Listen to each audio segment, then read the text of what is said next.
आशा करते हैं आप बहुत अच्छे होंगे। हमारे इस यूट्यूब चैनल भार्मा म्यूजिक पे आपका पुनः एक बार से स्वागत है। ठीक है, इसी के साथ हम अगला लेक्चर अपना फिजिक्स का अटेंड करने जा रहे हैं। ठीक है, पढ़ते रहिए मन लगा के। 11 का ये चैप्टर है। ठीक है, अभी हम 9, 10 का स्टार्ट जल्दी करने जा रहे हैं। ठीक, जल्दी से जल्दी चालू करेंगे। ठीक है, यही मतलब ये जो सवाल दिया है इंग्लिश में इसका कन्वर्जन करेंगे तो क्या आ जाएगा कि एक गुरुत्वीय त्वरण, इसका मतलब पहले समझ लीजिए क्या है। ये सवाल कर रहा है कि एक लोलक है जिसका आवर्तकाल टी होता है।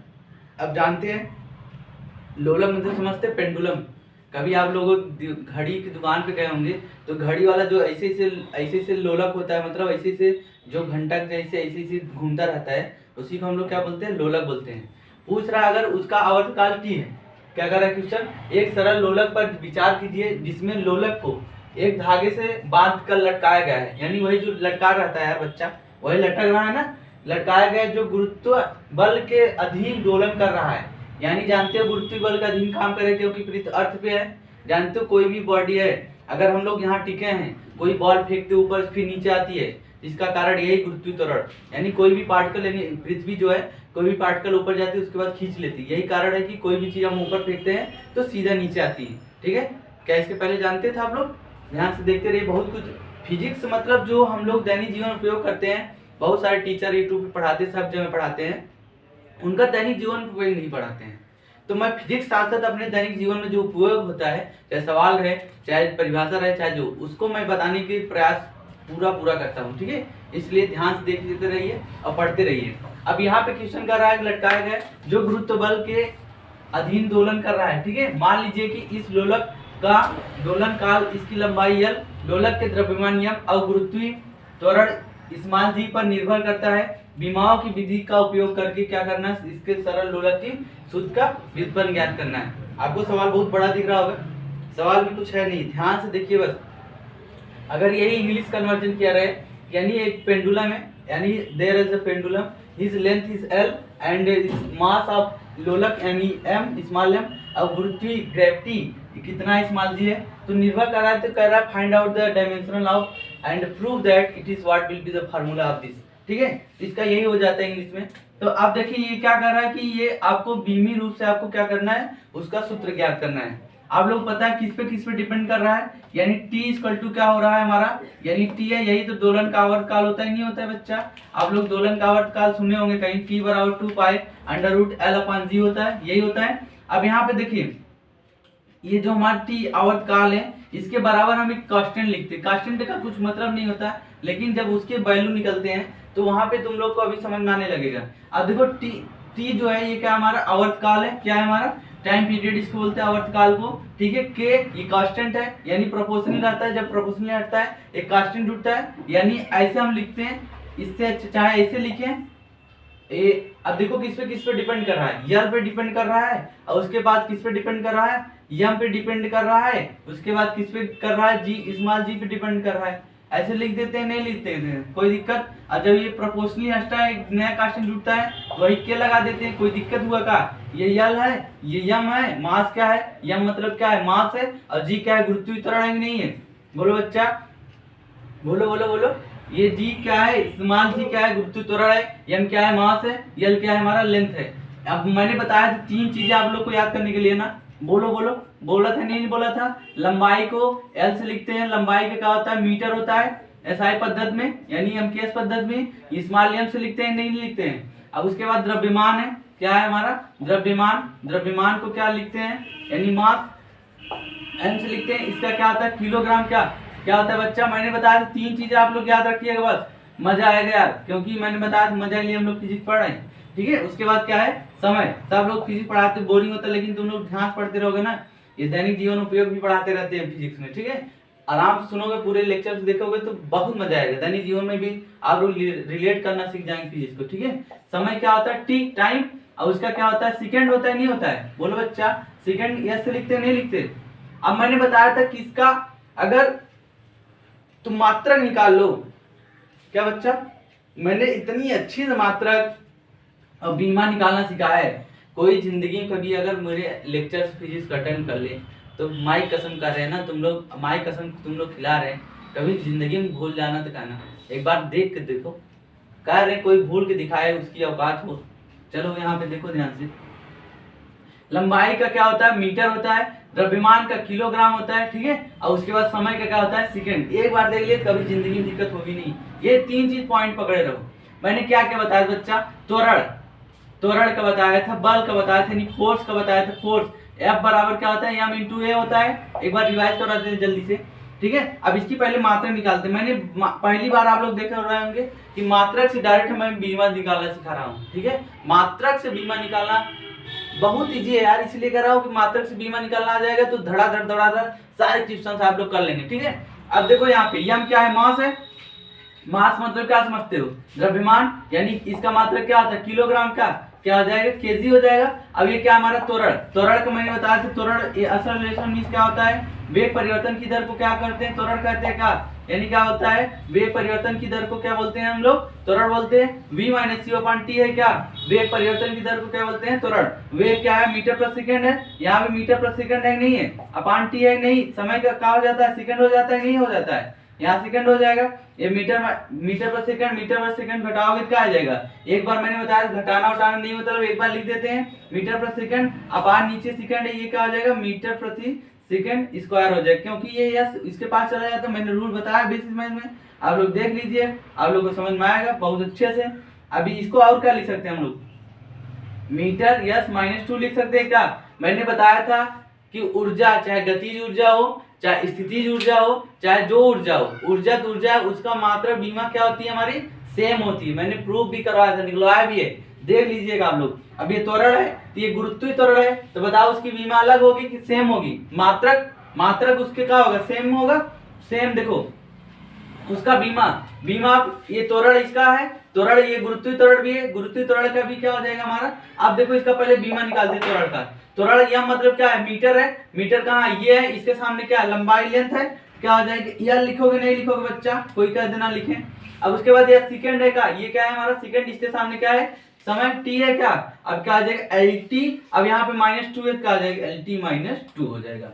बस समझे नहीं समझे, कोई कह देना समझाओ, कोई कह के दिखाया नहीं समझे हो, ठीक है। अब उसके बाद देखो, फिर उसके बाद लेंथ जानते हो, लंबाई है, लंबाई के मान जानते हो, बीमा अब इसका मात्रा मीटर होता है, इसका बीमा रियल हो जाएगा, लेंथ हो जाएगा, ठीक है। और ये जो हम लोग लिखे हैं इसकी पावर x लिख देते हैं, यानी इनका जो बीमा आएगा बीमी रूप उसको लिख देंगे x y z लिख देते हैं, इसकी पावर क्या लिख देते हैं, z लिख देते हैं, x y z इसकी पावर में लिखते हैं। क्यों ऐसा लिख रहे हैं अभी आपको अपने आप समझ में आ जाएगा, हमको बताने की जरूरत नहीं है, ध्यान से देखिए बस। अब त्वरण का ये हमारा क्या निकल का है, ये मात्रक हो गया, ये बीमा हो गया। अब यही गुरुत्वीय त्वरण दिया का, गुरुत्वीय त्वरण का भी मात्रक और बीमा ये कहा जाएगा, इसका डायमेंशन। अब यल की पावर कितनी है, यानी यल का बीमा 1 हो जाएगा, और इसका क्या डायमेंशन 1 हो जाएगा, टी की बीमा का डायमेंशन कितना हो जाएगा, 2 हो जाएगा, नहीं -2 होगा नहीं होगा, बोलो बच्चा समझे नहीं समझे ये चीज। अब यम क्या है, यम यहाँ देखो लिखा है, यम क्या है, मास है, तो कोई दिक्कत नहीं है, ध्यान से देखते रहो बस। यम क्या है बच्चा, हमारा मास है, तो यहाँ पे लिख देते हैं हम लोग क्या। अब चलो ये क्या है, टाइम है, समय है, क्या है हमारा बच्चा, टाइम है समय, इसका बीमा यही होगा नहीं होगा इधर। अब इधर के कांस्टेंट उससे मतलब नहीं है, यल है, यल मतलब क्या समझते हो, ले बोलो बच्चा, यल मतलब क्या समझते हो मेरे लल्लू, यल मतलब लेंथ है, यल लिखोगे का, इसकी पावर कितनी है, x है, x लिखे रहो। उसके बाद देखो हमारा यम है क्या, ये क्या है हमारा मास है, मास यानी क्या है, इसकी बीमा यही होगी नहीं होगी, तो यहाँ पे लिख दोगे यम की पावर कितनी है, y है। मैंने बताया था मात्रक इधर लिखते हैं, और जब बीमा की बारी आती है तो इधर वाला ये वाला यूज करते हैं। बोलो बच्चा समझाया कि नहीं समझाया, तो बहुत अच्छे समझाया है। अब ये गुरुत्वीय त्वरण है क्या, क्या हमारा गुरुत्वीय त्वरण है, इसका अभी कहाँ निकलवा है हम लोग, त्वरण का निकालो, वही गुरुत्वीय त्वरण पूछा रहा है, उसका क्या हो जाएगा बीमा एल टी -2 हो जाएगा, क्या लिख दोगे एल टी -2 लिख दोगे, इसकी पावर में क्या लिखोगे, जेड लिखोगे। बोलो समझे कि नहीं समझे बच्चा, बोलो समझे कि नहीं समझे। अब देखो यहाँ पे क्या हो जाएगा हमारा के, ये क्या है हमारा के। अब देखो ये लेंथ है, ये हमारा क्या है, ये भी लेंथ है, जो पहले इसकी पावर में सबको लिखो, तो देखो यार हमारा L की पावर x हो जाएगा, m की पावर क्या हो जाएगा, y हो जाएगा। अब देखो मैंने एक फार्मूला बताया बेसिस मैथ में, उसको ध्यान से देखिए आप लोग, x पावर n रहता है, क्या हो जाता है, x पावर n हो जाता है, m n हो जाता है क्या इस चीज को आप लोग ध्यान से देख लीजिएगा, ठीक है। ये सब बहुत जरूरी है यार, इसलिए मैंने पढ़ाया कि आप लोग हमेशा कभी फिजिक्स केमिस्ट्री मैथ आप रिलेट करके पढ़ना सीख जाएं। अगर आपको एक बार रिलेट करके पढ़ना आ गया ना, जान लो कभी आपको दिक्कत होनी नहीं है बच्चा। अभी इसको देखो, यल की पावर कितना हो जाएगा, बोलो बच्चा, जेड हो जाए, ये यल की पावर कितना हो जाएगा, जेड हो जाएगा, नहीं हो जाएगा। अब उसके बाद देखो ये टी की पावर कितना हो जाएगा बच्चा, इसमें गुणा करोगे तो कितना हो जाएगा, बोलो बच्चा, इसकी पावर में चाहे लिखे रहो जेड है। अब इसकी पावर में कितना हो जाएगा, कोई बताएगा, बोलो बच्चा, इसमें गुणा करोगे तो -2z होगा नहीं होगा, बोलो बच्चा, होगा नहीं होगा। अब ये टी है के, अब देखो यल है, यल है, यहाँ भी यल है ना, आधार समान होने में गुणनघाती क्या होती है बच्चा, जुड़ जाती है का, मैंने फार्मूले बेसिस में पढ़ाया है, आधार समान होने पे गुणनघाती क्या होती है बच्चा, जुड़ जाती है का। देखो Aadhaar Aadhaar same to same है, इसकी पावर क्या हो जाएंगी, x पावर m प्लस क्या हो जाएंगी, n हो जाएंगी। तो क्या हो जाएगा हमारा, आधार समान होने पे गुणनघाती, बोलो बच्चा, क्या हो जाएंगी, जुड़ जाएंगी कि नहीं जुड़ जाएंगी। अब बताओ, यहाँ यल है, यहाँ भी यल है, तो इसकी पावर जेड है, इसकी पावर एक्स है। ध्यान देखो बच्चा, यही सब दिक्कत होती है बच्चों को, समझ में नहीं आता है। अगर एक बार पढ़ लिए तो कभी जिंदगी में दिक्कत हो जाएगी तो कह के दिखाना, दिक्कत होगी नहीं यार, कभी नहीं होगी। और ये सबको ऐसे लिखे रहो, यानी -2z है। अब चलो यहाँ t मतलब क्या समझ रहे हो, टाइम पीरियड है ना, तुलना का तभी करते, कब करते, इसकी कुछ नहीं लिखा, पावर मतलब 1 लिखा है, नहीं लिखा है, बोलो बच्चा, जब किसी की पावर कुछ नहीं लिखा है उसका मतलब 1 लिखा रहता है। अच्छा बताओ, एक ये जानते रहो, जैसे x पावर -5 या 5y है माइनस, ठीक है। अब यहाँ पे x पावर -6y लिखा है, ठीक है। अब कहता है +5 लिखा है, ठीक है। अब कहता है कि आपस में तुलना करके, यानी y की वैल्यू फाइंड आउट करने के लिए कहता है, ठीक है। तो जब ये बेस आपस में समान होती है ना, तो उनके घात को क्या कर दिया जाता है, बराबर दिखाया जाता है। ये देखो भाई मैथमेटिक्स का रूल है, यानी बेसिस मैथ में बहुत तगड़ से मैं पढ़ा रहा हूँ, आप लोग अगर ध्यान से देखेंगे ना तो आपको कभी दिक्कत होगी नहीं, ठीक है। अब ये देखो ध्यान से इसको हल कर देते, -6y है, जब इधर आएगा तो 6y प्लस में हो जाएगी, -5y है, इसकल टू 5 हो जाएगा, इसमें घटाओगे तो y हो जाएगा, इसकल टू कितना हो जाएगा, 5 हो जाएगा। बोलो चमका नहीं चमका, बोलो बच्चा, चमका नहीं चमका, चमक गया होगा, ठीक है। ये समझे नहीं समझे, ये मैथ के रूल है। इसी आधार पे हम लोग इधर भी लगाते हैं, क्या लगाते हैं, ध्यान से देखते रहो बच्चा, ध्यान हटी दुर्घटना घटी। अब चलो यहाँ पे t की पावर कितनी है, 1। अब यहाँ पे 1 है ना, है कि नहीं 1 है, किसके बराबर दिखाओगे, यहाँ t है। अब देखो t किधर है, t यही है कि नहीं है, बोलो बच्चा, t यही है नहीं है, और कुछ कहीं दिख रहा है तुम लोग को, बोलो बोलो बोलो, कहीं और कुछ दिख रहा है। और उसके बाद लेंथ है, लेंथ इधर है, लेकिन इधर लेंथ है नहीं है। जब जो नहीं रहता है पावर में, उसके बराबर क्या दिखा देते हैं, 0 दिखाते हैं। क्या बच्चा दिखा देते हैं, 0। पहले t की तुलना करो, अब देखो यहाँ पे 1 है ना, कितनी है बच्चा, 1 है, यहाँ -2z है, तो क्या हो जाएगा, -2z इक्वल टू कितना हो जाएगा, 1 हो जाएगा का, क्या हो जाएगा 1, और z इक्वल टू क्या हो जाएगा, -1/2 हो जाएगा।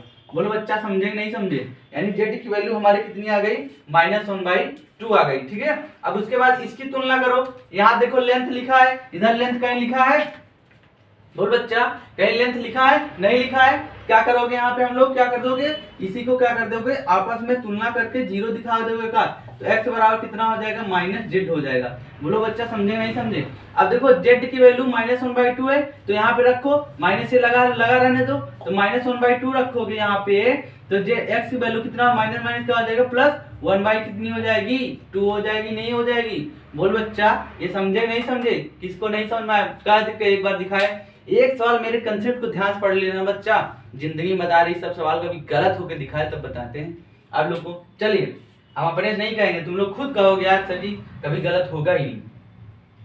ये क्लियर हुआ नहीं क्लियर हुआ, कोई कह देना क्लियर हुआ हो, कोई कह दे ना क्लियर हुआ सर जी हमको नहीं आया, कह के दिखाए तब जाने उसको। अब देखो यम है ना, मास है, अब देखो यहाँ पे इसकी बीमा क्या हो जाएगी, अब इधर देखो मास इधर है, कुछ लिखा है, नहीं लिखा है, तो यम बराबर कितना हो जाएगा बच्चा, 0 हो जाएगा, नहीं 0 हो जाएगा। यानी हमारी क्या वैल्यू फाइंड आउट हो गई बच्चा, बताओ, यानी x की वैल्यू 1/2 और z की वैल्यू -1/2 और यम की, यानी इसकी पावर कितना हो जाएगा, 0 हो जाएगा का। यानी इसका मतलब क्या समझ रहे हो, इसके पावर में जो आ रहा है उसको लिखते हैं, देखते हैं हमारा क्या आ जाता है। तो चलो यहाँ पे देखते हैं, यहाँ पे देखो बच्चा ध्यान से, इधर उधर ना भटकाओ दिमाग, दिमाग भटकाओगे तो सवाल उड़ जाएगा। अगर एक बार उड़ गया, एक बार समझ में आ गया ना, जिंदगी भर के लिए हो गया बच्चा, समझ लो। अब चलो देखो t इक्वल टू हमारा क्या निकल गया है, ये कांस्टेंट है, इससे कुछ लेना देना नहीं है। अब यहाँ पे यल, यानी यल की पावर क्या है हमारे x प्लस जेड है। बोलो बच्चा कितना है, x प्लस जेड है ना। अब यहाँ पे देखो ध्यान से तुम लोग, यल की पावर कितना हो जाएगा बच्चा। अब देखो यल था हमारा, ये क्या है, यल मतलब लेंथ है क्या। बोलो बच्चा यल मतलब क्या है हमारा, लेंथ है। अब इसकी पावर में हम लोग क्या माने बताओ, x माने क्या। तो यहाँ पे x की वैल्यू कितनी फाइंड आउट हुई बताओ, 1/2 हुई नहीं हुई, क्या हो गई हमारी 1/2 हो गई। अब उसके बाद देखो, उसके बाद क्या है हमारा, बोलो बच्चा। अब उसके बाद यम है क्या, यम की पावर कितना हो जाएगा हमारा, यम की पावर कितना हो जाएगा 0 ना, यम की पावर कितना हो जाएगा 0। 0 मतलब क्या, उसका काम खत्म हो गया, नहीं काम खत्म हो गया। अब बचता है क्या जी, जी की पावर कितनी है हमारी, बोलो बच्चा जी की पावर कितनी, यानी जेड, जेड की वैल्यू कितना है -1/2 आया नहीं आया, बोलो बच्चा। अब यम का मतलब खत्म हो गया, उसकी पावर 0, उसकी वैल्यू क्या हो गई 1 हो गई, उसका काम क्या हो गया हमारा, फिनिश हो गया। अब देखो यल की पावर कितनी है हमारी 1/2 है, कितनी है 1/2। 1/2 का किसी के पावर में रहता है, उसका मतलब आप लोग क्या समझते हैं, बोलिए। अंडर रूट हो जाता है क्या, जैसे अंडर रूट x लिखा है तो इसका मतलब क्या समझ रहे हैं, x की पावर कितनी है हमारी 1/2 है, नहीं है। अब 1/2 लिखा है तो इसका मतलब यही तो होगा ना, अंडर रूट में हो जाएगा। बोलो किसको नहीं समझना है, बोलो यार। अब देखो यल की पावर कितनी है हमारी 1/2 है, अब यम पावर ये हो जाएगा 1 हो जाएगी, इसका काम खत्म हो गया। अब जी की पावर -1/2 है, नीचे आएगा क्या हो जाएगा, जी की पावर 1/2 प्लस हो जाएगा, नहीं हो जाएगा। बोलो बच्चा किसको नहीं समझ में आया, कह दे कोई। अब यहाँ t बराबर हमारा क्या दिखा है, क्या है। अब यहाँ पे ये l की पावर 1/2 है, इसका मतलब क्या हो जाता है हमारा, अंडर रूट हो जाता है क्या, अंडर रूट यल अपान ये भी अंडर रूट होता है क्या हमारा। जब देखो अलग अलग 2 अंडर रूट रहते हैं तो हमारा क्या हो जाता है, एक ही अंडर रूट में हो जाता है क्या। ये सब मैथमेटिक्स बेसिस में मैं सिखा रहा हूँ, ध्यान से आप लोग पढ़ लीजिए, उसको कभी दिक्कत नहीं होगी, ठीक है। अब देखिए ये क्या हो जाता है हमारा अंडर रूट यल अपान क्या हो जाता है जी, क्या होता है हमारा अंडर रूट यल अपान जी। आप लोग गुरुत्वीय त्वरण यानी के कांस्टेंट है, इसकी वैल्यू जानते हैं 2 पाई होती है, ठीक है, इसको ध्यान दीजिएगा, ठीक है। तो यहाँ से हमारा प्रूफ हो जाता है, उससे लेना देना नहीं, कांस्टेंट वैल्यू कभी निकलती नहीं है, इसलिए यहाँ पे क्या हो जाता है t = 2 pi under root l upon क्या हो जाता है जी। ये सरल लोलक के लिए हमारा क्या हो गया, आवर्तकाल यानी time period of the simple लोलक, ठीक है। क्लियर हुआ नहीं क्लियर हुआ, ये हमारा क्या हो जाता है आंसर हो जाता है, यही हमारा क्या हो जाता है प्रूफ हो जाता है। बताओ किसी लाइन कहीं कोई दिक्कत हुआ तो बता दो आप लोग, ठीक है, कहीं दिक्कत हुआ आप लोग को, ठीक है नहीं हुआ, ठीक है। आज ये लेक्चर अपना खत्म करते हैं, ठीक है, नेक्स्ट डे आपको फिर से अगला लेक्चर स्टार्ट करेंगे, ठीक है। Thank you so much for watching.